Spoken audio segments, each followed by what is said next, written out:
Hello, friends! Hi, how's it going? Welcome back to Attack the Pantry. I am Jenn de Vega. This stream is a deep dive into ingredients, cooking techniques, and recipes to help you cook for yourself during the panini and the rest of your adult life. So throw us an egg in the chat if you like what you're seeing or hearing. Last time on the show, we talked to my friend Tommy Siegel about some of his food-related illustrations. He even drew us a special set of ingredients at the end of the show, and the only way you can see that is if you watch the past clips here on my channel. If you click on videos, and the entire archive is located at youtube.com/JENNDLV, and I'll put that on the screen for you because I am professional. Check it out. Yes. What else is going on? I am a Twitch affiliate. That means that I get a little bit of pocket change every time I get a subscription to this channel, and that stuff helps me make it fancy and make the show better and better every time. But there's a shortcut. There's a little loophole. If you go to Amazon Prime and you are already a member, you get a free subscription to any channel on Twitch. So you can just connect dots by clicking that purple button that says gift a sub, and you're going to get this little crown next to your name in the chat, and it's very cute and very cool to support Twitch creators. There are lots of really great links below the video, and one way to help us out right now is to tell people that you're watching the show so that we can all benefit and learn, and it's the more the merrier, you know? But if you scroll down, there are also links to Etsy and Patreon and all sorts of things, but most importantly, a link to submit photos to be featured on the show next week. All you have to do is tag me on Instagram or Twitter. The username is Randwiches. I will switch that out and show you right now, the Instagram there. And I would love to show off all the things that you're cooking and or seeing at the farmer's market or down in the grocery store and you don't know what it is or how to cook it. Take a picture and I will happily rap with you about it on the stream. Hey, Kodiak, thanks for subscribing. Good to see you. JV is in the chat, a previous guest. Happy to see you. Oh, wait, I missed that. JV actually gifted that to Kodiak. Well, thank you for sharing the love. That is so sweet. Yeah. And also, friends, make sure you're following Hiccup Truck, who is JV, who was a guest on the show before. I did things a little differently this time. Usually I just introduce the guest and throw them on the screen, but because the guest is so special, I was inspired last night, late night. I made a song about our guest today. So hold on one second. Let's go to the song. I will sing about some carrots. Gotta sing about some carrots with Tim Platt. And we will sing about some carrots.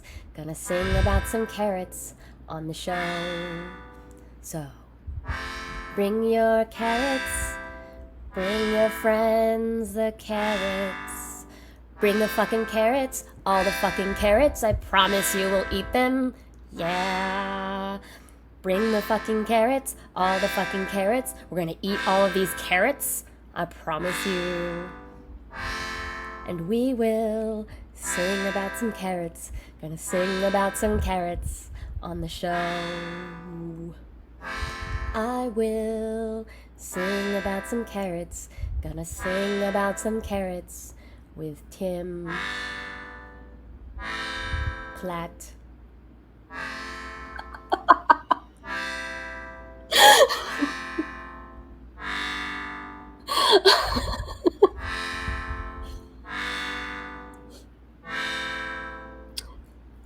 It's a first. Never made a song for the stream before. Friends, please help me in welcoming my friend, Tim Platt. Hi, Tim. Hello. Thank you for the song. It's only fair. You've just written so many songs for the world. Somebody needs to write a song for Tim. I agree. I need more. More tales of me. That'd be cool.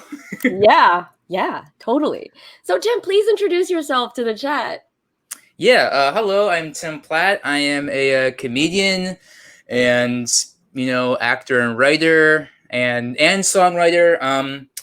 That's what I am, I guess. That's what I do. You can find me on I do a podcast, Rude Tales of Magic.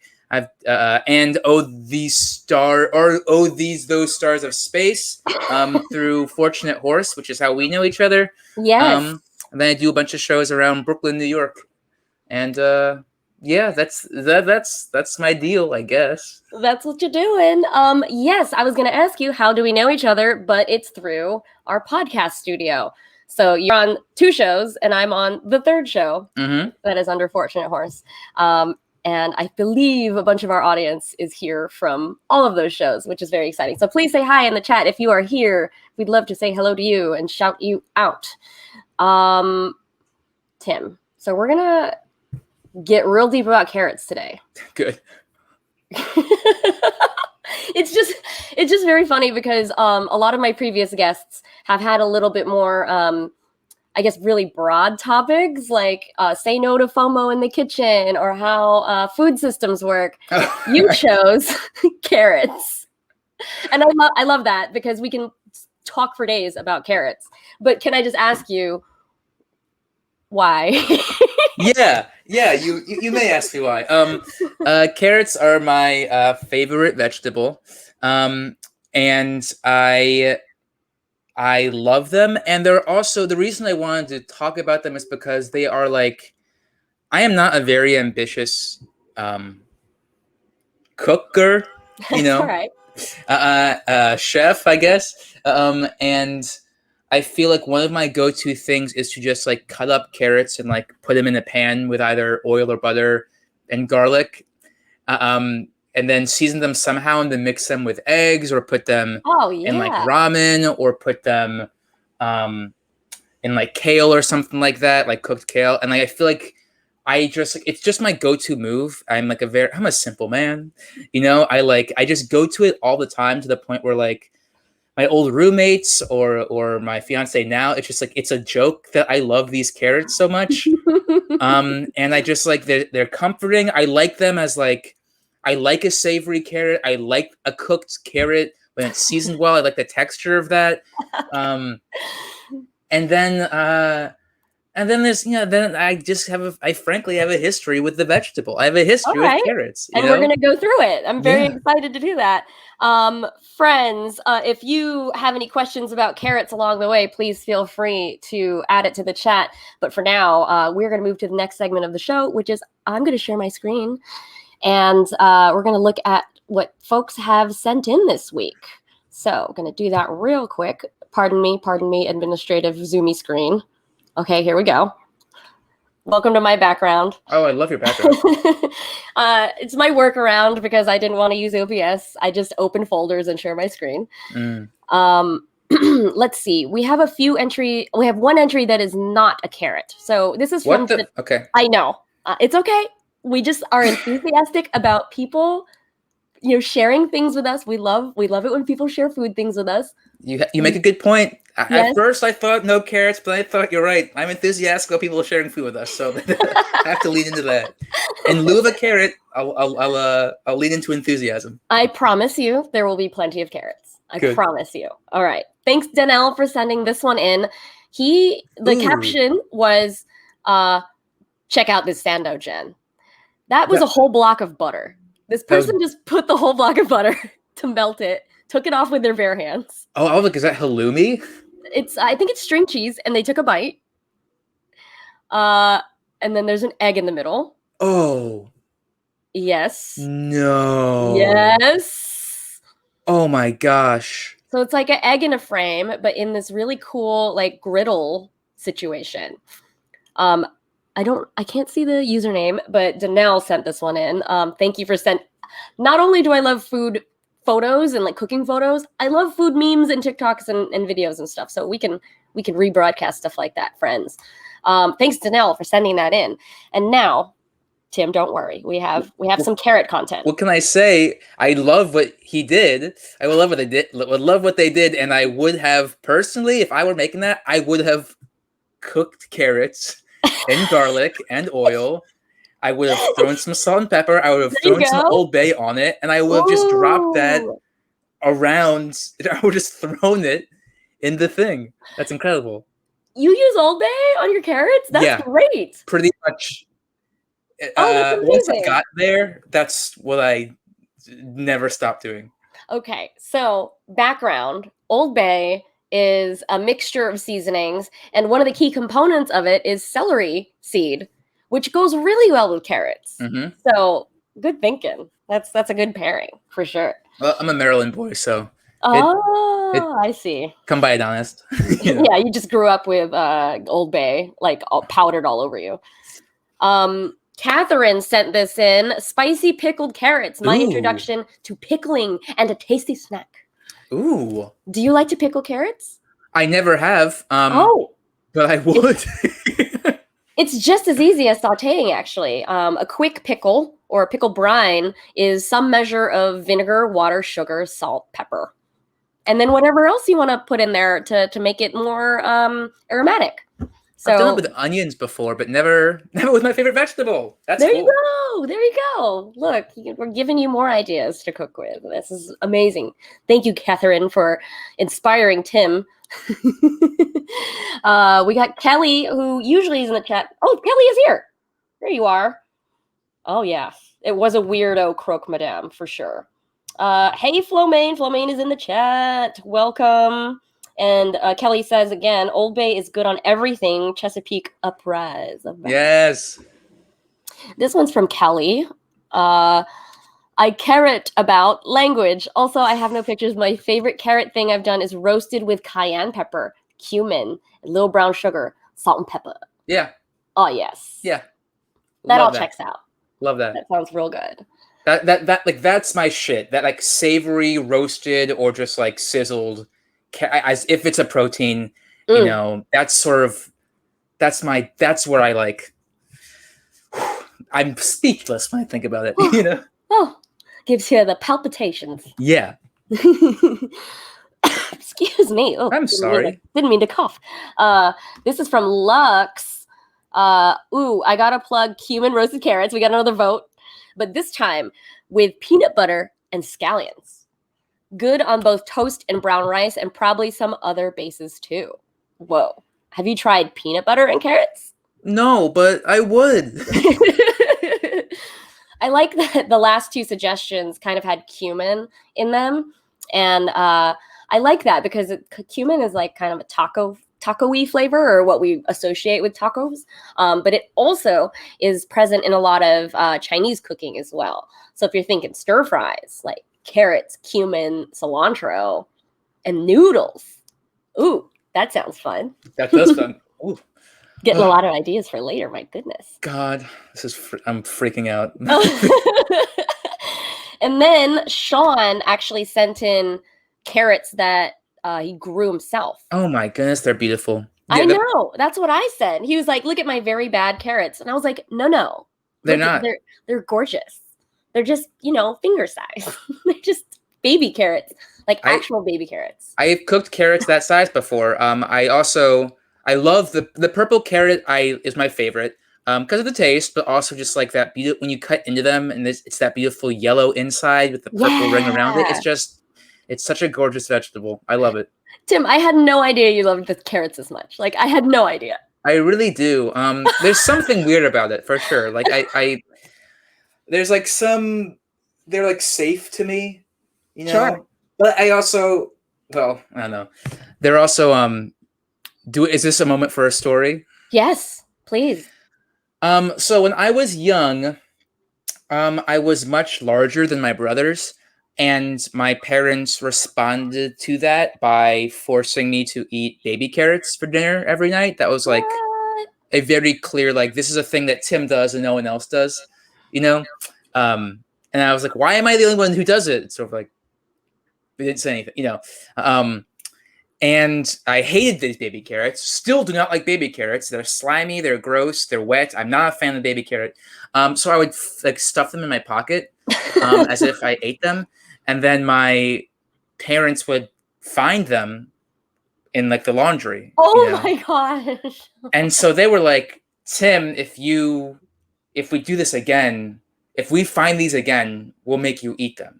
No. After, you know what I mean, like from the wash. Yeah, and so then like I try to like throw them out at like secret times, just to not do that. And then I kept on forgetting, and I kept on going to the laundry.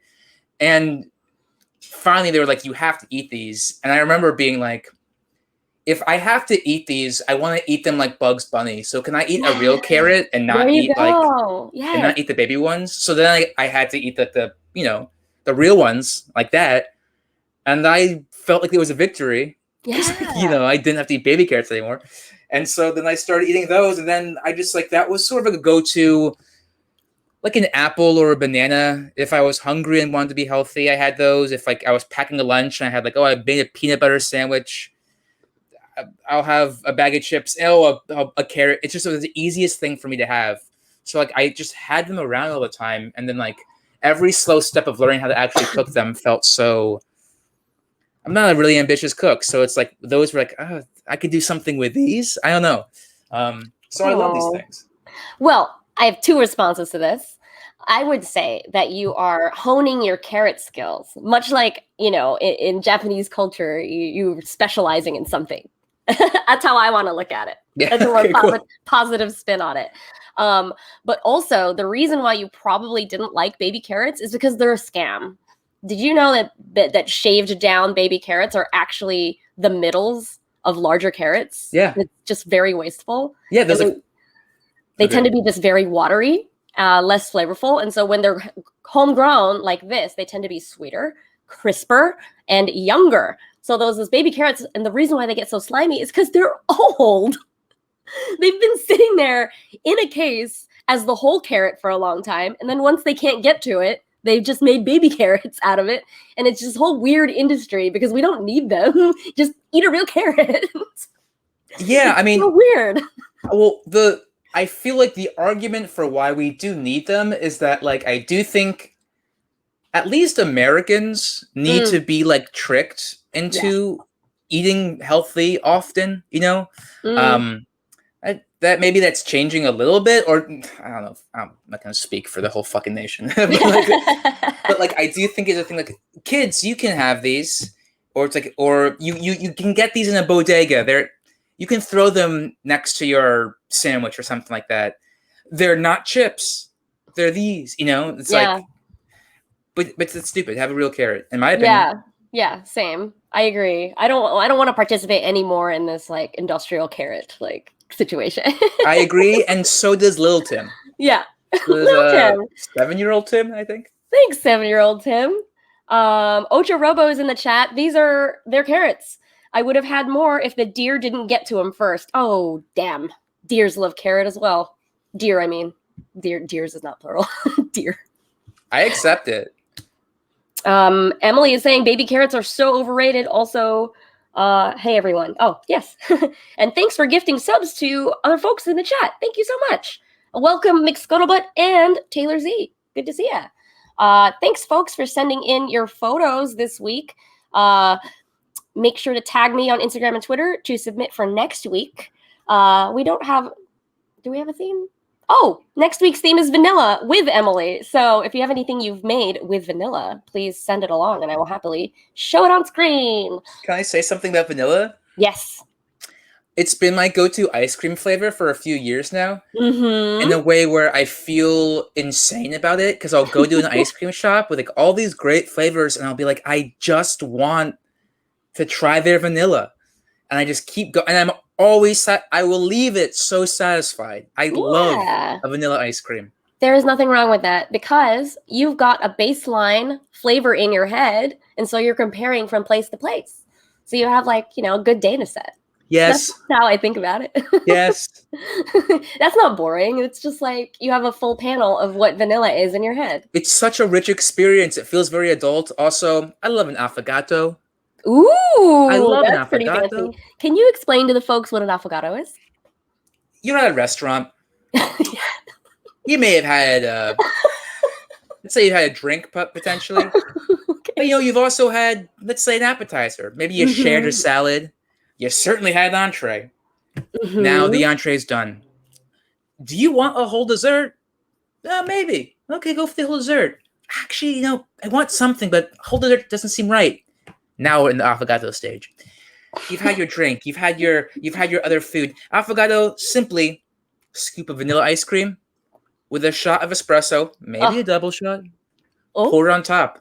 You're just lapping up. You're just lapping up this ice cream with some espresso on top of it. So you know what? You're not eating too much.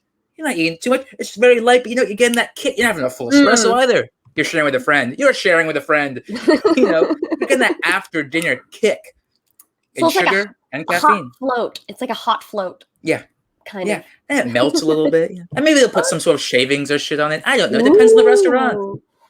But that is an affogato, everybody. Let us know in the chat if you've had one. Kelly says affogato are the best. All right. Well, you're getting some support from Emily. Wonderful. Thank you for explaining that. I have a few photos to share that are not really carrots, but you know what I've got going on this week. So I wrote a new article for Yumly about lumpia. Tim, have you ever had lumpia before? I don't know. I mean, I feel like I have had stuff that looks a lot like this. So Yeah, it's a sort of an egg roll situation, but it's not an egg roll from the Philippines. And so the wrapper is completely different. It doesn't have any egg in it. That's why they are not egg rolls. But the skin is like super crackly, shatter, crunchy, yeah, and it looks like it. the inside is beef and stir fry. So it's julienne carrots, it's snow peas, it's jicama, and then you have a sweet chili sauce to dip it in, or a spicy vinegar. But I wrote a story about this for Yumly, folks, if you want to go look for that. Or I've tweeted about it recently as well, if you want to go check it out. But this was really special because I'm Filipino, and the person who did the photos is half Filipino, and they invited their father to be the hands in the article to make everything. So it was really sweet, kind of a family affair. So check it out, friends. Looks so good. Yeah. It's no it's no secret that I'm watching a lot of One Piece. Yeah. Yeah. I have a very long running Twitter thread. Yeah. I see you bump that same one, because whenever you bump it, I'm always seeing it popping up. Yeah. So I decided to undertake the longest running anime in the world. It's been airing since the 90s. There are over 900 episodes, and they are still airing in Japan. So I got a Crunchyroll account and just started binging it. So I watch an average of 4 a day, because that's like a little less than an hour. They're kind of like Adventure Time if you cut out the recap and the credits, you know. So it's very digestible to me. But what's wonderful about this show, besides being about pirates and you know, treasure and stuff, is that cooking is so central to a lot of the plots. So I'm currently about to approach season. I'm about to approach episode 200, and there is a chef, Jessica, who is very passionate about cooking, and says, "Good cooking comes from the heart. Do you know? Do you know?" Very passionate Navy chef. So that was my favorite frame of the week.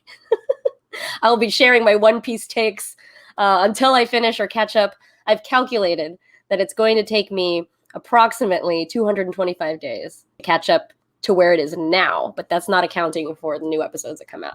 I'm gonna try. That's the thing about like binging something, is that like you have no choice but to be like, I'm just gonna be talking about this for as long as I binge it, and it's gonna like it's. I'll give you my thought of the day. Yes. It's like I watched all the Sopranos this year for the first time. Oh yeah. And I was just like, well, I guess every day I'll be reaching out to somebody about the Sopranos, you know. Yes. Yes. Will you be my support contact for whatever I'm binging right now? Yeah. I have a few friends that I like text about like when One Piece things happen. Like, ah! Actually, Branson is one of the people that responds to my thread. He loaned me a bunch of One Piece. I think I'm up to like I think like 31 of the manga. yeah. Cool. And I think, and he loaned me just like stacks and stacks at a time, but there was so much more. There's a lot. I was like kicking through it, and then I just like got to a point where it was like there's so much, I can't, I don't know. So at It can some be point I'll overwhelming. probably like I feel like I'm at a point where I can like pick up random ones if I want to, but I can't go through the whole thing. It's too much. Yeah, there are definitely clear arcs in the story here. Catching up in the chat, Taylor Z says Tim's Affogato Mind Palace is very convincing. Mm-hmm. Kelly says Lumpia are so good. My friends from college introduced them to me, and my life has been better. That's so nice. I'm so glad. I can't read your username. Is it Eggshell Goblets? I have some weird. Here, Eggshell Goblets. What a great username. I had a caramel affogato popsicle the other day. It was deluxe. Whoa, that sounds nice. Did you make that? Did you get that from somewhere? I am curious. Eggshell, tell us where you got it, or did you make it? I want to know more. Oh, thank you, Janelle, for subscribing for 14 months in a row. That is very nice of you. So cool. So cool. All right. What else is happening with me this week? On Patreon today, the recipe is based on a meme, the X to whatever pipeline. Are you familiar with this meme? Like, why aren't we sharing the live journal kid to food journalist pipeline meme is on Twitter. Oh, so yeah. I think I know this. It's like starting as a teenager and then like becoming something else, and it's just like a format. So I decided to take that meme and turn it into a recipe format. So on Patreon, it's going to be the first in a series of mushroom dashi, which is a broth, and using those mushrooms to make mushroom bacon. Wow. Yeah. So that's it's kind of cool. like zero waste cooking, where when you use stuff to like steep or marinate and then still using it again to make something else.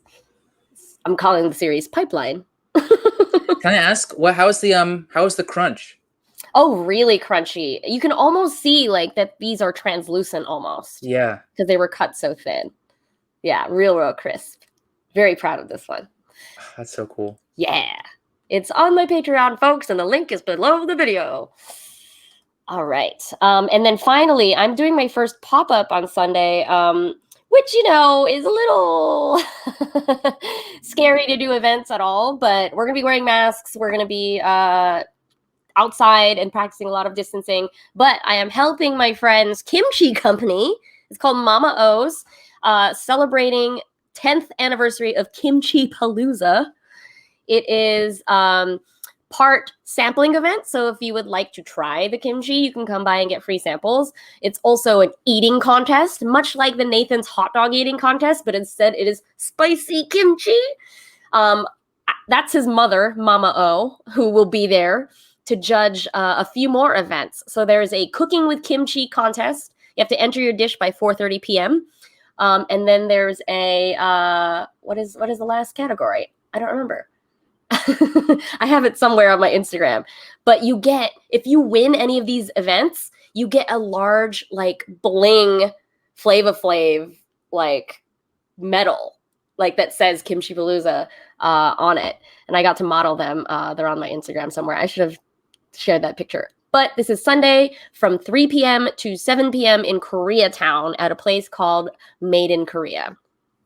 So it's a little outdoor beer garden situation, and it's going to be really fun. Lots of kimchi to go around. Tim, have you had kimchi before? I have. Kimchi is one of those things where I feel like I am always with people who love it and have a real taste for it. And I don't think I love it. I think I like it. I think I've had it enough times where I'm like, oh, cool. This is, when it's around, I'll have some because I enjoy it. But I don't have a real taste for it. I still it's still a very strong flavor for me. I feel like I have never been like, I am gobbling this up. Do you know what I mean? Sure. Yeah, it's a learning curve with kimchi for sure. But if I may plant another seed in your head, what if you had kimchi carrots? Spicy, a little bit fermented, so it's good for your belly. It's got scallion. Yeah. I do like having it. It's a great thing to have when I've eaten a lot, and then I know I need something for my tummy. Yeah. I would fucking die for kimchi carrots. Why haven't I had that before? We're giving you a list of things to do now for the next year. Yeah. Let's go to your carrots. So you've sent me a bunch of carrots. Tell me about this. What's going on? Yeah, sorry, this is like a very intimate picture. Me and my fiance we do the like CSA where every 2 weeks, we get a whole bunch of fresh produce. And like I said, I love carrots. She knows I love carrots. My roommates at the time, you love carrots, and like there was never carrots in the CSA. So when we showed up and they had it, I was freaking out, and I was like, as you can tell, I'm wearing a mask outside, so this is earlier in the pandemic. We don't really know what's going on, and I'm freaking. I want to show this stuff off. I will say, one thing that my roommate did with those. So I lived with recently we moved to our own place, but we did have two roommates for a while, who were much more creative in the kitchen than we were, and we're always like using stuff in ways that we hadn't before. And they started making, because I was heavy with using those carrots for stuff, because like I know I can cook with this, but they would make pesto with the greens. With the greens, which I guess I had known before, but I had never was like, well, I can't do that. So that that made that directly went to making my little egg carrot stuff and making some pesto. Yum. Yeah, that's a great zero waste tip, is to use the fresh greens if they are not slimy. They tend to be a little tougher, my friends, if you've never had them before, but they provide like a great like fresh verdant taste and a little bit of like a carrot aftertaste when you eat them. Just, if you're working with it, just make sure you chop it really fine, so you're not chewing as much when you eat it. I forgot. I'm really sorry. Clem Watson redeemed channel points for us to hydrate. So Tim, do you have some water nearby? We're gonna take some good sips of water. Thank you, Clem, for looking out for our well-being. Cheers to you. This thing changed my fucking life. Yeah. Really? So check it out. It's that give you those affirmations every. Oh yeah, give us one. I can't see right now. Oh, okay. Well, it just says like, it's like 7 a.m. Good morning, 9 a.m. Do it for you. 11, I see. keep going. 1, drink more. It's just you get that full thing. Oh. And I put a sticker of the Komodo dragon, the world's biggest lizard, native to Indonesia and nowhere else. A little bit venomous, but but kills morally with their powerful jaws. Not only are we getting carrot content, we're getting Komodo dragon facts. Who knew? When I was a child, well, if it was also these were like carrots, these were also a child love for me. Oh, really? My favorite lizard as a kid. I was obsessed with lizards as a kid, and like every year in my elementary school, we had to write like from like first grade to like fourth grade, or maybe like second grade to fourth grade. Like every year, you had to write like a paper about something that you liked. Yes. And every year I did a Komodo dragon, and every year I redid the research. Because you know what I mean? Oh my gosh. Amazing. You love them that much. I did at the time, but they're not really my favorite lizard anymore. So. Oh, okay. Yeah. What is your favorite lizard now? Chameleon. Oh, I mean, yeah. Why not? Yeah. I get it. Yeah. I totally get it. Yeah, chameleon. Come on. I'm very sorry. I missed a bunch of comments in the chat. Kelly said earlier, as a baby, I ate too many carrots and turned orange. Like Arnold from the episode. Yeah, that's right. Let's see. Catching up. I'm sorry. Wow. Eggshell Goblet says our coffee shop / cafe has locally made fancy popsicles. So this is the affogato popsicle we had talked about earlier. They had ginger green tea lemonade, mango lime. Wow. That sounds great. Let us know the name of that shop and we will happily share it. Oh, Dandy in the Bronx is here in the chat. Welcome, welcome. I missed you today. That's my friend Diego, who has a Pokemon stream on Twitch. I think it's 3 days a week. Correct me if I'm wrong. I will. All right. So, welcome, Robert. Robert's here. So great. Emily says Mama O's has a great kimchi paste for any kind of kimchi making. That's right. And Taylor says, we always have kimchi in our fridge, but I've never tried making it. Yeah, Mama O's has this little jarred paste that you can use to just put on any vegetables, and it becomes kimchi in like 2 days, which is great. Okay, going back to our photos. Tim, thank you for sharing this one. Yeah. What? Yeah. Should we go to should we go to this one? Yeah, What's sure. going on? Tell us about this carrot.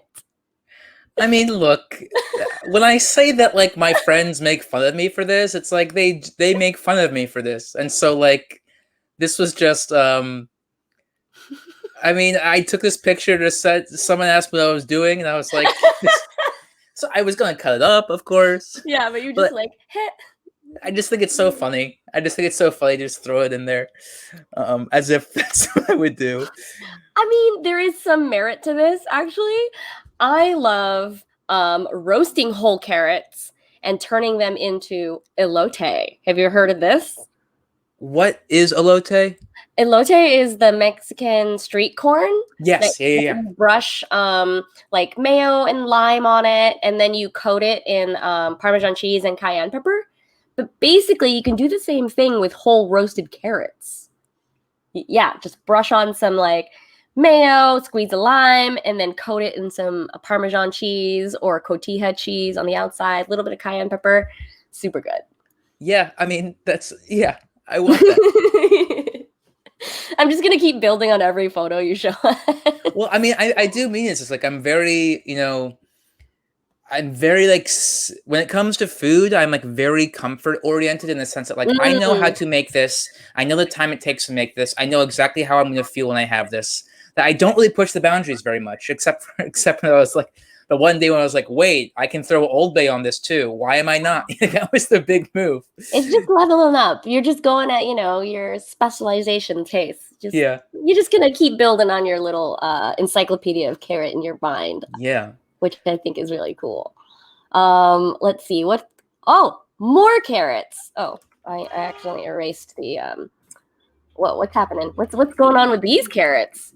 I mean, I think those are the same photo shoot when you asked me for pictures of carrots. I don't think I really understood the context of what we were doing here. So I was like, oh yeah, well yeah, here's every picture of carrots in my phone. I love that you had multiple photos of carrots in your phone. They're my favorite vegetable. Yeah. Yes, Robert, carrot elote, you can do it. It's I got the idea from a restaurant called Shisha in Williamsburg. I think it's on Grand Street, and they serve that there. Cool. And it's delicious. Let's see. I feel like what is happening with these carrots? Those are I was making those for Thanksgiving dinner. And I was seasoning that with just garlic, pepper, salt, and there must have been something else. That might have just been it because I think my parents would not want to like get too much, but I like threw them all in there. It looks like I didn't oil them, or I only oiled them. They look oiled. But when I saw them when I put them in the pan, I was just like, what the fuck am I like? Why do I keep doing this? I was like, why do I keep cooking? And so I took a picture of it, and I think I actually posted that on like. There was some like joke I made about like I think it was like a Scrooge. Maybe it was for Christmas actually, because I think I made a joke about Scrooge as like, this is my Uncle Scrooge came to dinner and this is all I served him or some shit. Like it was something like that. But I think that photo is funny too. It is funny, but it was still contributing to a meal, which I think is a great step. You can that's still a positive thing in my mind. Yeah, I mean I love it. I love it. I love to cook this stuff. And I do feel a little like whenever I cook it for others, I always feel like, no, you guys, this is for, I cook it for myself so often. I'm really nervous about cooking for other people. I feel like when I cook for myself, I feel like I know what I'm doing. I know what I can do. I know if I mess up, I'm just going to be the one to eat it. And whenever I actually have to share like a meal that I cooked, I just get very like I get very in my head. I get very like, why am I doing this? I always I don't know. I relate to that. I mean, I used to be like that. I used to be a very picky eater, and I had a late start. Most people don't know that I actually didn't start cooking for myself until my late 20s. Oh, wow. I know that. I was very picky. I didn't start eating seafood until maybe 3 or 4 years ago. Oh, wow. Tomatoes and bell peppers are still really weird to me. I still pick out like large pieces of onion unless it's like very nicely incorporated. Wow. The thing that I learned, my personal lesson, was that maybe the foods that I encountered when I was younger were not in the format that I liked. Like I didn't find the right way that I like to cook things yet. And so now, like as I cook a lot for a living, I've discovered I like really crunchy things. I like lots of sauces. I love dips. And so I tend to stick to those kinds of recipes these days. Well, so like, yeah. I do think like at least in my experience, and I think I don't want to universalize this, but I do feel like boiling vegetables was like the go-to move Yes. for many parents of people my age when we were kids. Yes. Which works for some vegetables, but not for all. No way. And is not a great, it's not great if you are trying to learn how to love a vegetable, Yeah. And I do think that like really made a lot of people, myself included, be like, oh, I don't like vegetables because I'm eating boiled broccoli and this Brussels sprouts, I feel like is a great example of that. Where, yes. It has a bad rap. Yeah. It had like a revolution when people were like, you can roast these things and they're the best things you've ever had in your life. They're so delicious when they're roasted. It is definitely a halo effect of war. Because, we, industrialized canning and preservation, blanching and flash frozen foods became like huge American practice. And some people just never grew out of it. And I feel like we're making such great progress now with like going to CSAs, having farmers markets, doing meal kits like Blue Apron and Sunbasket and stuff like that is reintroducing like real vegetables to people. I still think we have a long way to go, but yeah, you're totally right. Like I was definitely a picky eater when I was a kid. And the reason was because things were overboiled or overcooked or just like waterlogged. Yeah. Yeah. Yeah, totally. Let's take a little bit of a screen sharing break. Tim, is it true that you have a song about carrots? I have written a song. Well, I've got 2 songs. Oh yeah? I've got 2 songs. I wrote one song for this program about carrots. But it's new, so it's not perfect, but I can perform it for you. Oh, we would love that. We would love that. I'm going to open up the... Oh, boy. Here we go. Oh, my gosh, friends. It's the rare treat. Let me just Tim Platt exclusive. I will do... Well, here, I will make this work a little for me. I'm going to do that a little bit. Please, make yourself comfortable. Whenever I like see people play guitar, I want to be able to see the guitar, so I want to make sure. Yeah. And let's get these. Let's get these lyrics there. La la la la. I've got my carrot microphone.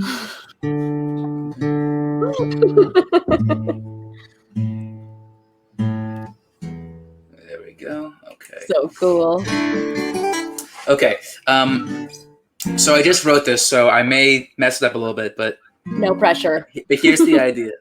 So, and the end is definitely, I have not figured out the end. So I have to, lyrically the ending is perfect, but musically the ending is a little unconnected, but I've got a favorite vegetable, and if you don't grow up, flesh or fish be mere side dish when paired to dirt-grown stuff. And of those jewels that flex through grass, one fills my heir's inheritance. Every dollar of my will stands for 100 carrot cents. Carrots, when raw they stave off candy. Carrots, when cooked the flavor's dandy. Carrots, when boiled, I guess they're fine. Carrots, when near me, they are mine. I'm trying to say eventually all carrots will be mine. What I'm trying to say is eventually all carrots will be mine. There we go. I've got a carrot. Thank you very much. Please, folks, let's get some eggs in the chat in appreciation for Tim. Thank you for singing that. I'm very honored that you made a song for the show. It needs work. I will say it needs work. Fine. So eggs are the way we show appreciation around here. So we're getting tons of eggs in the chat for you. Oh, well, I'm taking it. It's like applause. I'm eating it up. Yeah. Thanks, everybody. I have another vegetable song. Let's do it. You have the guitar out. I do. Why not? So this is a song I wrote for Sesame Street. You can see it on an episode of Sesame Street. You can hear my voice, but not see me. You can see my hands. It's called V is for Vegetable. It's on YouTube somewhere. I think the episode's title is Me Am Cookie Monster. It's all about the Cookie Monster, like learning stuff. Sure. But this is I had to write a song about vegetables. So it's all right. So it's carrot, carrot, carrot, you look pointy, you are orange. My friends love to eat you, so do I. Onion, onion, onion, you are round and you have layers. If I cut you up, you'll always make me cry. Brussels sprouts, oh Brussels sprouts, you tiny leafy greeny circles plucked off stalks that look like tiny trees. Cabbage, cabbage, cabbage, yeah, you look like bigger Brussels sprouts. Your colors range from red to white to green. Broccoli and cauliflower, your tops look just like little clouds. Imagine veggies flying in the air.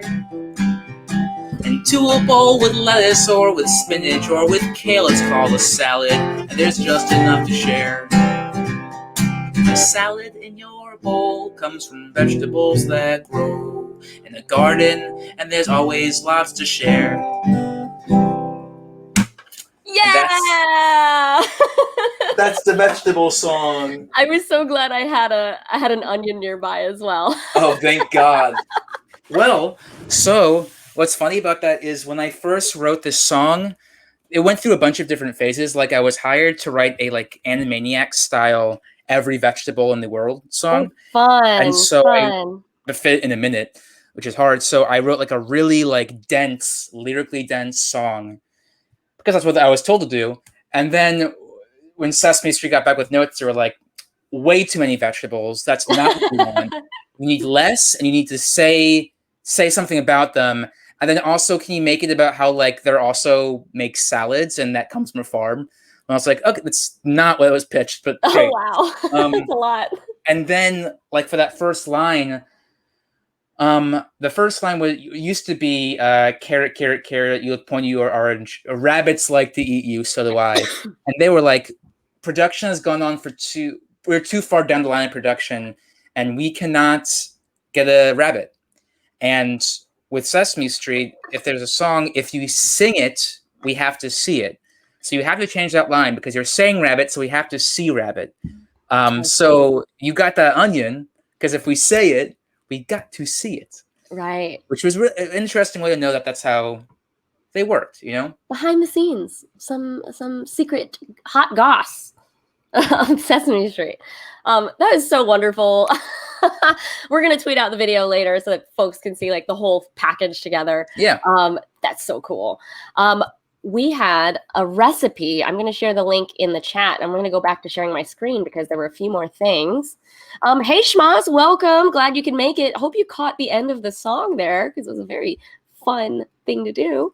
I should have a whole another career of just like, you know, fly girl for like vegetable songs. For I was vegetable like, songs? yeah, Well, yeah. I mean, Like that. what I honestly feel like is that I think you have the talent to do that. I think you have the technique to do that. I think you have the enthusiasm to do that. But in terms of making a career out of that, there Yeah. aren't many job opportunities right now to even make it a consistent part-time job. So it's like it's one of those things where follow through and like honestly make your own opportunities, like any sort of creative industry. But like to rely on that as like another job, the work simply isn't there right now. Watch, tomorrow I'll be like 2 million views on TikTok. I'll be furious. I'll be like, look what the fuck. And why? I'm going to share my screen again, folks, because there were just a few more carrots that we would wanted to show off. So I shared a link in the chat for this New York Times carrot tart. Yes. This looks awesome. Yeah. Oh, so you made this, not this photo, but you have made this recipe before. Yes, I've made this about twice. Though we buy the puff pastry, so it's like we're not doing that. And it's great. It's a lot harder than, I guess it looks kind of harder, but like when I think of like a vegetable tart, I do think of either like a pizza or a flatbread or something on the side, And I feel like 2 slices of this with a salad on the side was like plenty of food. Oh, wow. And I feel like when I don't know how you guys feel about, or how you all feel about seeing this, but like when I first saw this, I was like, oh great, I'll be able to have half of this, but really two and like some side greens were what we did but we loved it. It was like crispy, it was seasoned well, had a great crunch because of that puff pastry, and that like the cheese was a little heavier than we expected too, so that was also a real nice punch. It looks really good and so pretty. What kind of cheese? Do you remember what it was? I don't have the link open. Let me find, because I think I let me try to find it. What was that cheese? Oh, I think you put it in our private ricotta and feta. Oh, it was like a ricotta and feta mix. That's what it was. I love that mix. That sounds so good because the feta is like salty and then the ricotta is like soft and pillowy. Oh, that's a good combination. Yeah, actually, now that I'm thinking about it, we definitely like had leftover in the blender that were just like smacking on little chips and crackers. It was really good. Maybe that's why we couldn't eat so much. It's a good dip. It's a good dip. That sounds so good. So those are things you sent me, but I actually had a few carrots, if I may share some carrot ideas with everybody. That's weird, but fine. It's weird. It's not weird. Ooh. This is a Russian carrot salad. So I used a spiralizer to make carrot noodles. And so this is kind of like a vegan noodle situation. And it has it has was it broccoli rabe and some parsley and a garlic olive oil dressing. It's super, super simple. It's delicious. Good side dish also. That looks great. What else? Oh, this is something I really like doing. If you use a peeler and you just keep going down the carrot, you can make these ribbons. And I like putting them on burgers instead of like lettuce. That's great because you still get that crunch. It like brings a little bit more than lettuce does. Because I feel what lettuce does is it gives you that crunch and it gives you that visual cue. And it also gives you that like, oh, but there's something else in here too, Yeah. And I also think that lettuce, lettuce wilts too quickly on a hot burger and carrot does not. So you retain crunch throughout the burger eating experience. Oh my gosh, you're a genius. I mean, I like to experiment in the kitchen. So this is one of my better ideas that I think I've come up with in a long time. What else? I've got so many carrots. This is a smoked carrot salad. Oh, cool. Was for a cookbook that I was working on. And there's just a lot of prep work when it comes to smoking anything on a barbecue. Like you have to start the coals, you have to soak the wood chips for like 24 hours. So if you're going to invest that time, you want to use the whole smoking experience to its fullest extent. So I'm doing like, some meat roasts for like 6 hours, but there's this like some idle time in between. So I was like, why don't I throw every single vegetable that I have in the fridge on the grill as well?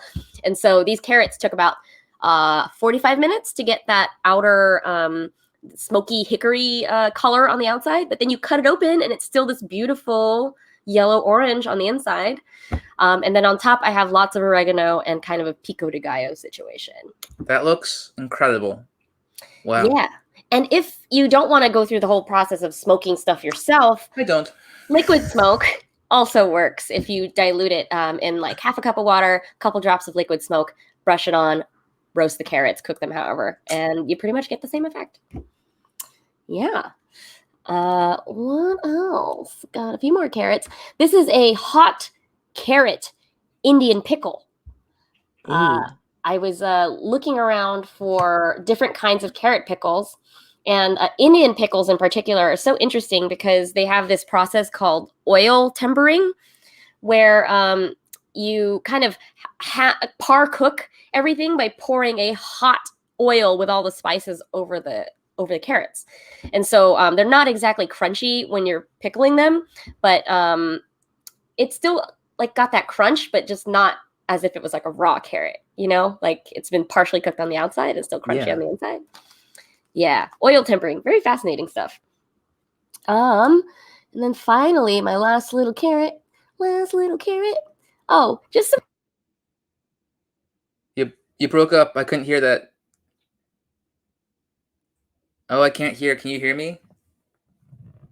You can. Why can I not hear you?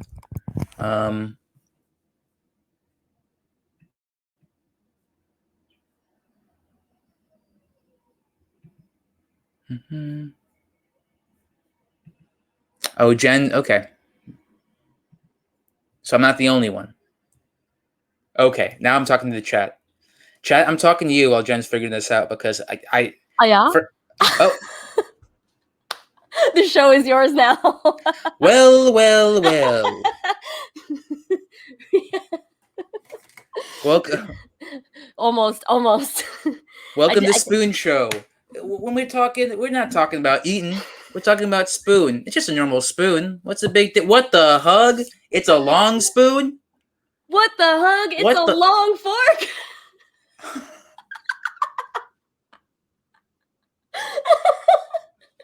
We've done this before. We've done this on another stream before. I completely forgot, but we did do this before.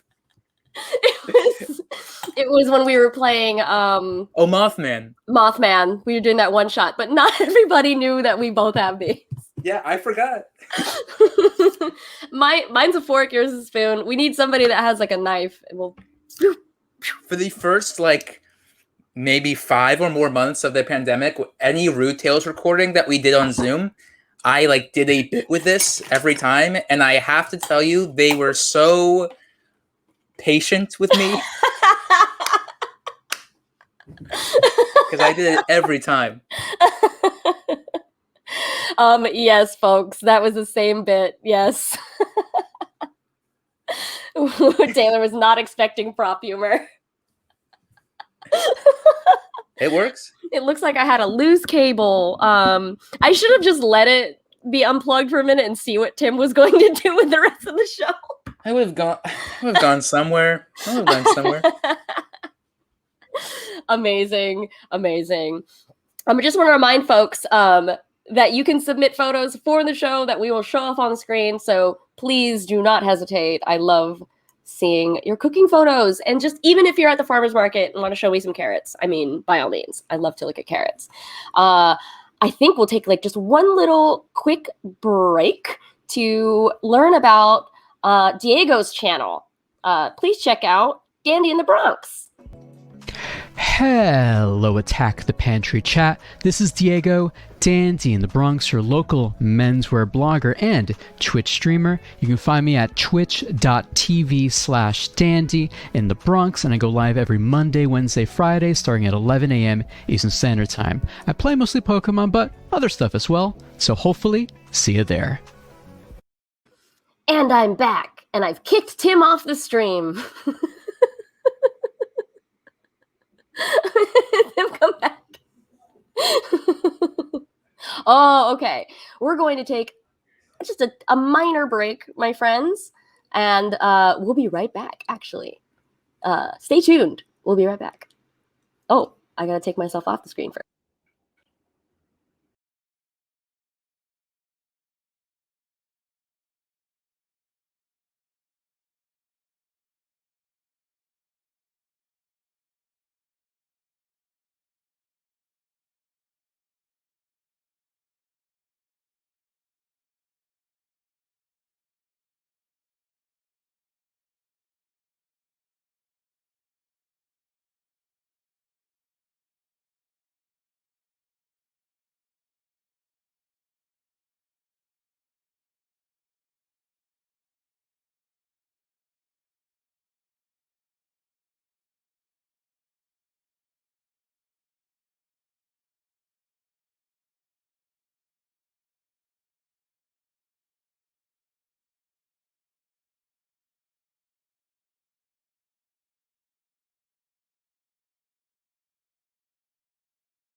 Hi, I'm Gwem, and this is Attack the Pantry with your host, Jenn Vega, aka Randwiches. If you're interested in electronic music production, chiptune, techno, that sort of thing, then by all means check out my channel, which is Gwem, GW3M. Until then, on with the show.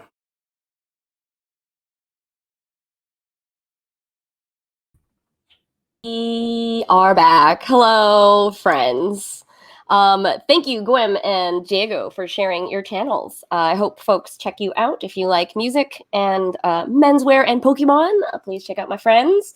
Yes, we are back, friends. Does anyone have any questions about carrots, or do you have other things that you've done with carrots that we haven't talked about yet? And we are happy to answer them, friends. I wrote a list of carrot stuff. I feel like You we've covered did? all. I feel well, it's like personal carrot stuff, like stuff. I was like, why did I pick carrots? I wonder if it's anything. Oh, Kelly says soup. Are they talking about my soup? Talk soup. Yes, soup is delicious. Carrot soup. I love carrot soup. I usually make a minestrone with carrots, like, you know, elbow macaroni and a little bit of onion and garlic, a good broth. How else do we like carrots? Oh man. I feel like I said it before, but I love throwing them into just like, you know, the classic. I am making a pack of ramen, so I'm gonna like find a way to make it fancier. Of just cooking the exact same carrots I explained before, Yeah. and throwing them into ramen with an egg. And of course, I mean, I feel like carrots are a classic addition to the chicken noodle soup. Yes. You know? Yes. Oh, so this was what I was going to talk about earlier. Is carrots are part of a French kind of preparation called mirepoix. Are you familiar with that term, mirepoix? I will spell it in the chat. Mirepoix. Mirepoix.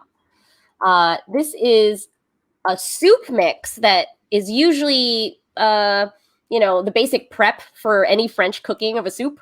So it's diced carrot, diced onion, and diced celery. And you saute those together, and they work really well to like make flavors in a soup. So it makes so much sense. Someone mentioned carrot cake. And Yes. I love carrot cake. It's my favorite type of cake. I like it when you throw a little nuts in there, some walnuts. With, you know, with a sort of like vanilla or more like a cream cheesy like frosting. I don't really know how carrot cake became that. Seems like a Brit thing to throw like a root vegetable in their We're place. gonna pin it on the Brits. I mean, but I don't know. Brits. I don't know. That's my background, so I assume. So, I was experimenting last summer with food scraps. So I have a juicer, and so when you juice carrots, you've got this like dry, pulpy stuff, and it makes total sense to use it as a fortifier in cake or in baked goods or zucchini bread. Makes total sense because it has a structural quality to it and is giving you some kind of nutrient. And it's kind of like reducing the amount of gluten in there. So you're getting a lot more from it. I mean, I know cake is like a dessert thing, but zucchini bread is not so sweet. But I'm seeing more and more people incorporate vegetables into baking, especially because if you use juicers or, you know, have a lot of like waste runoff from that, that's one way that you can just not throw it in the trash. Yeah. And I admit that carrot cake is not my favorite flavor, but I have had some carrot cake. I like carrots, but carrot cake is not my favorite flavor. No, I heard. Oh, no, I've offended Tim. I've offended Tim. What have I wrought? Oh, no. But I do love cream cheese frosting on it. It's so good. They pair so well. It pairs really, really well, especially because in carrot cake, there's a lot of cinnamon and clove, which are like warm spices. And then that cream cheese like really like brings that out. Yeah. So I can appreciate it as like, you know, a recipe. You can appreciate it as a legitimately balanced dish. Yes. It's not my favorite. I'm sorry, but yes. Oh, wait. Taylor Z said, I bake a carrot cake every year for my boyfriend's birthday. It's his favorite, and I'm always trying to make it interesting. So cool. So nice.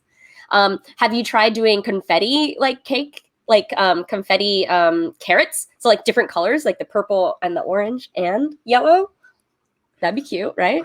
I'm curious how you try to make it interesting, because when I think of like ways to, add complexity to a carrot cake, I think like walnuts or like raisins or craisins or even something like that, or even like adding chocolate chips into there sometimes. Ooh, yeah. And so I'm one which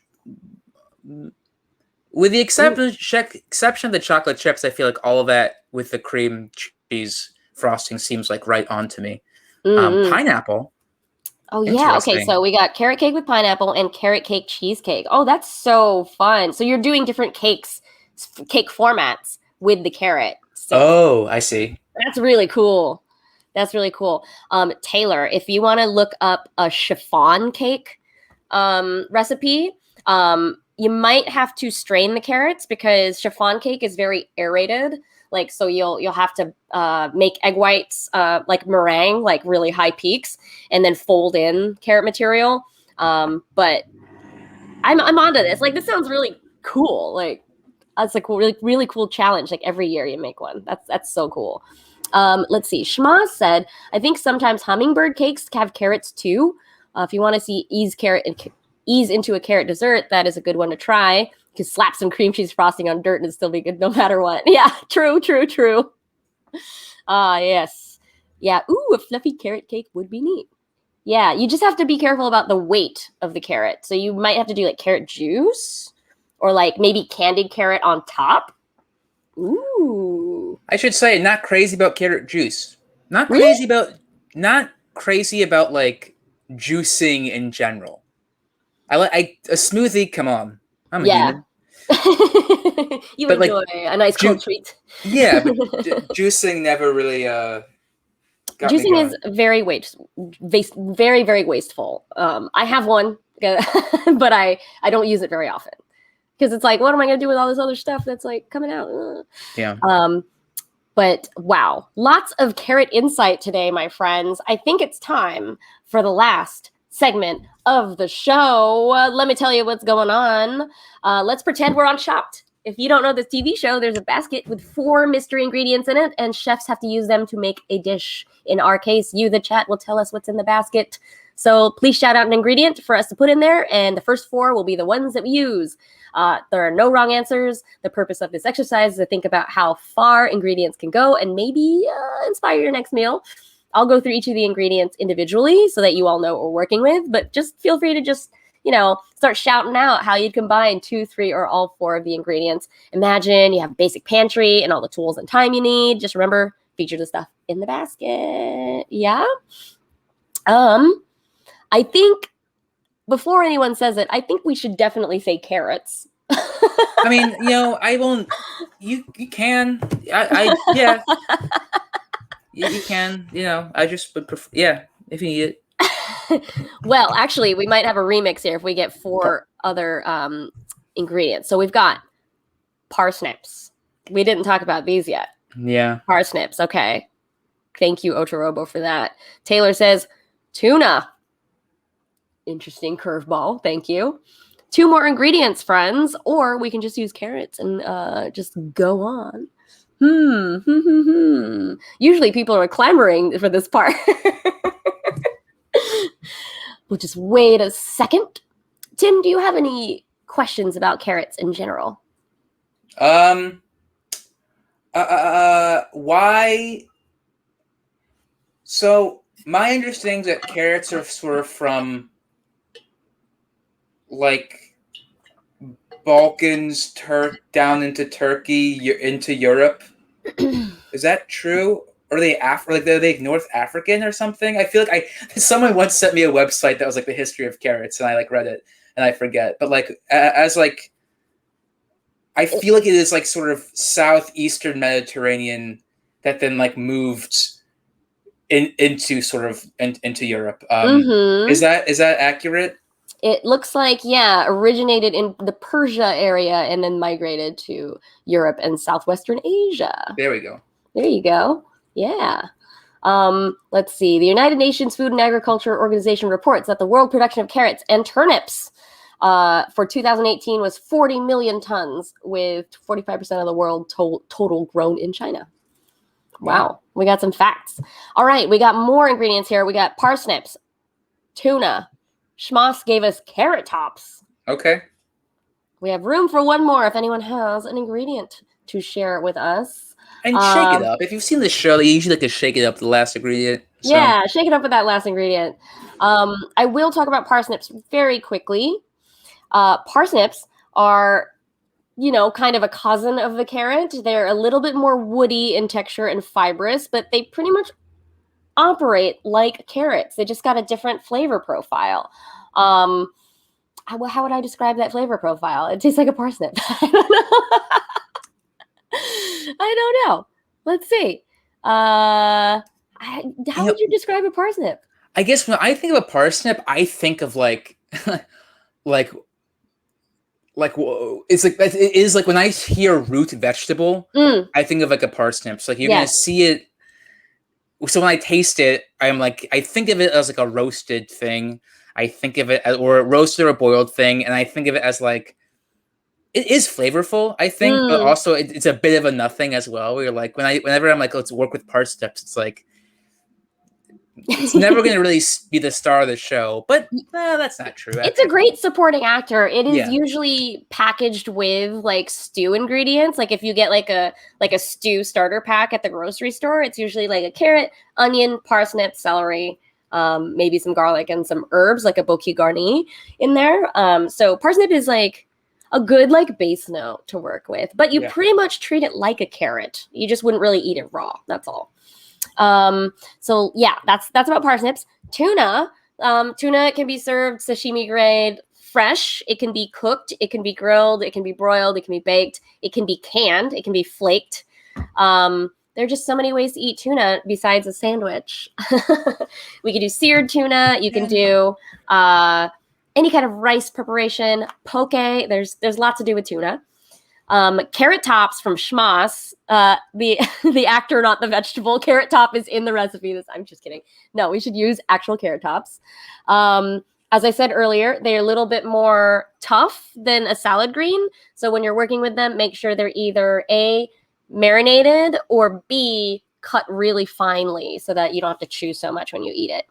And then, Schmoss says, Jen or Tim, give us another final ingredient. Tim, you want to throw us the curveball? Yeah. Oh, yeah, no. What's the curveball? Yeah.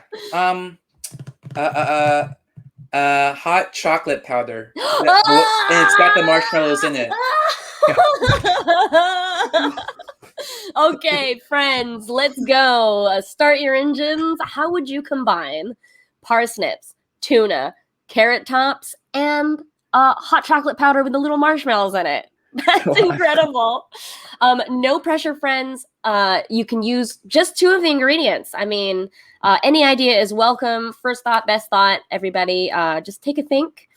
Let's see. Schmoss says, all I can think of with parsnips is a scene from What a Girl Wants. We have a sister called Parsnip. I don't think I saw that movie. Have you seen that movie? I've seen What Women Want. That Mel Gibson movie from like the 90s or early 2000s. It's where he got electrocuted in a bathtub. Right. And could read women's thoughts. Okay. And most women were in lust with him is what it was about.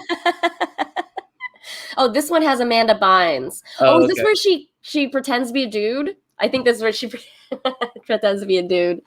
A very unconvincing dude, I think.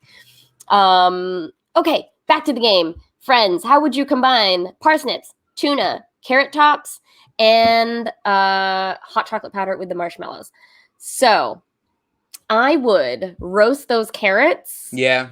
And mix a little bit of like chili. Like imagine you had a regular pantry. I would mix like some jalapeno with some olive oil and the hot chocolate mix. Mm-hmm. And roast the carrots in that. So it's like kind of like a mole, but not so sweet. But I would like do that too. Kind of spicy. Yeah. You would do that too? You're just going to say that for everything I'm going to say. I mean, if it's the right thing, I'll say that. But I would do that too. Yeah. Let's see. We could do a carrot top pesto with tuna salad. I would do that too. Yeah. We could do a niçoise salad with the tuna. I would do that too. Oh yeah, that's definitely on my list of things I would do with this. Roast some parsnips. Yeah. Add it to the salad. Yeah, I would do that too. Yeah, that's on my list of things I would do with this. So yeah. Okay, we got an idea from Schmas. Parsnip, carrot top, and fresh herb slaw under a hot chocolate and coffee crusted seared tuna. Yeah, I would do that. Yeah, that's part of one of the things I would do. That sounds so good. Yeah, it does. That's just one of the things I would do. I like that idea of cutting the hot chocolate sweetness with the bitterness of the coffee. That makes total sense. Great job, Schmas. Thank you for that. Yes, Robert had the same thought. Could you do some kind of chocolate dry rub on the tuna? Yeah. We could also do chocolate dry rub on the carrots themselves. I have actually a hot chocolate sugar. So you don't necessarily add milk to it because it's a sugar. It's supposed to be a finishing thing. So you could make cookies and roll it in this hot chocolate sugar and then bake it. And so they've got this like crackly hot chocolate outside. So what if we did? No, you don't. You can't. What if we did carrot sugar cookies and then did a crunchy crust of hot chocolate on the rim? That sounds fun. Hey, LT, you are not too late. We are working with what's in the chopped basket. And the chopped basket is parsnips, tuna, carrot tops, and hot chocolate mixed with the little marshmallows in it. There's a lot of really good possibilities here. No, it's okay, Robert. You didn't duplicate Schmas. You had same brain. It's like Jinx. It's totally fine. It is ridiculous. I do love it. Oh, going further with the cookies. Since we talked about carrot cake earlier, what if we did carrot whoopie pies?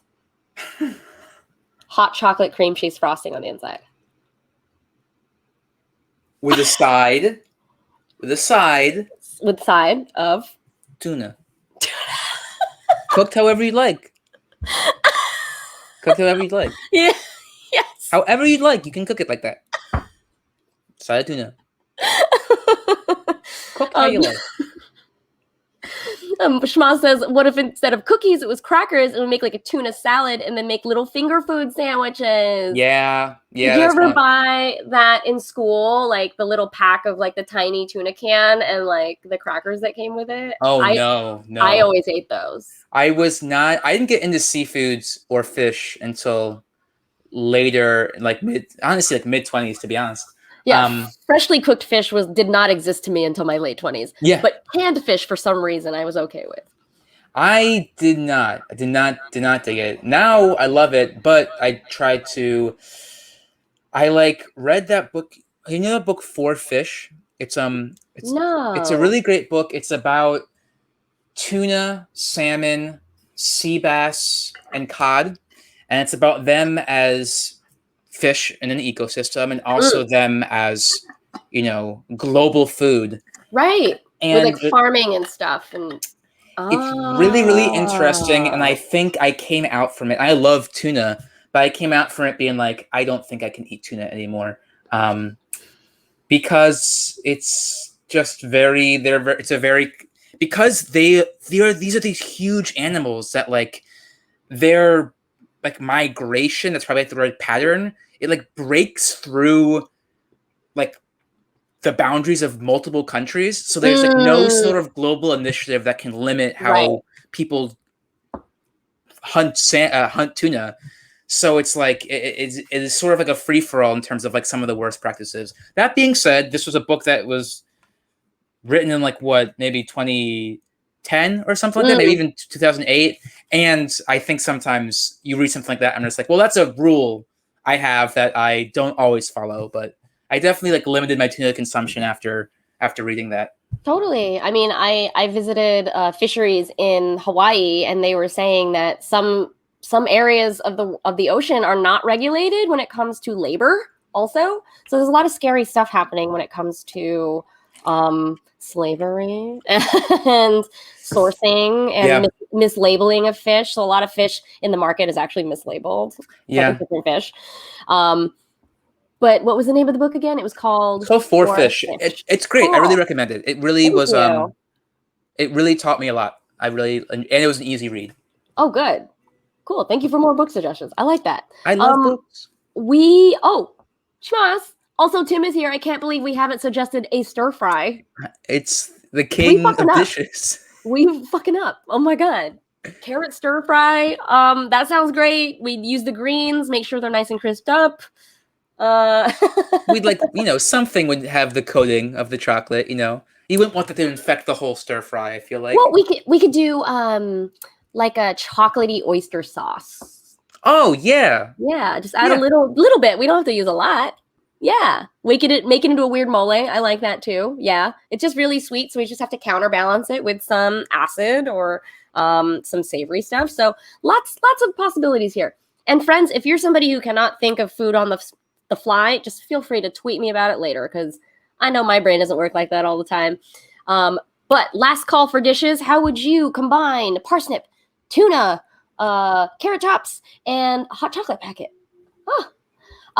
While we wait for these last few moments, my friends, Tim, thanks for being here. Thank you for having me. This is really fun, and I enjoyed it. I'm so glad we could do this. And now I have a full picture of your love of carrots. Yeah, it's kind of full. Had no idea that your love for carrots went that deep. It's like anything, I feel like, or I'll speak for myself. It's like you find yourself like just loving these things at some point, and it's like there has to be something more than just the thing itself. It's like there's something hooked you into this that is like that's up here, But sure. I love them. I eat them raw. I cook them, and they make me feel good. I'm so happy to hear that. Yes. Well, Tim, tell the folks how they can follow you and support you. Yeah. So you can find me on Twitter at Timothy Platt. You can find me on Instagram at I am King Bozo. I am a part of a podcast called Rude Tales of Magic, which is a Dungeons and Dragons game that we played by comedians that is great. And we just started a new show called Oh These Those Stars of Space, which is sort of like a Star Trek pastiche playing the game Lasers and Feelings, which is also all very fun, very comedic, more comedy forward than game forward, which has been said by many, and I'm also on YouTube at the Timbeaux, Timbeaux. If you want to see other songs or little sketches. Yeah, I'm definitely gonna tweet out the vegetable video. So cool. Not on my that's not on my YouTube channel because I don't own it. Well, thank you, Tim. Stick around for a second after we go off the air so I can say goodbye to you properly. But just as a quick update to everyone else, Float City, our mini-series where we're playing Stillfleet, is coming to a close on Friday. I just listened to the season finale this morning. And it's a lot of feelings, it's a lot of sound design, and we hope you like it. Stay tuned for some listening parties and maybe a live chatty. Check us out at funcity.ventures or Twitter, I believe, is just Fun City Ventures. Mercus, my son, yes, Mercus, my boy, and his 3 little boots will be there. It's going to be so cool, and I hope you like it. Friends, thank you again for being here. I'll be back next Wednesday, 5 p.m. with my friend Emily, and we're going to be talking about vanilla. This show's for you, Tim. I know. I should watch it. I just love that every time we have a guest, like the next show is the one that they're like, wait a minute, I will watch this. Yeah. You're talking about vanilla, you said? Yeah. I'm going to talk about vanilla. Well, thanks everybody. Tim, stay on the line for a second. Sure. But goodbye, everybody. And I hope you have a great rest of the week. Stay safe. Enjoy, and please let me know if you have some carrots, right? Yeah. Send those carrot photos over. I want to look at them. Bye, everybody.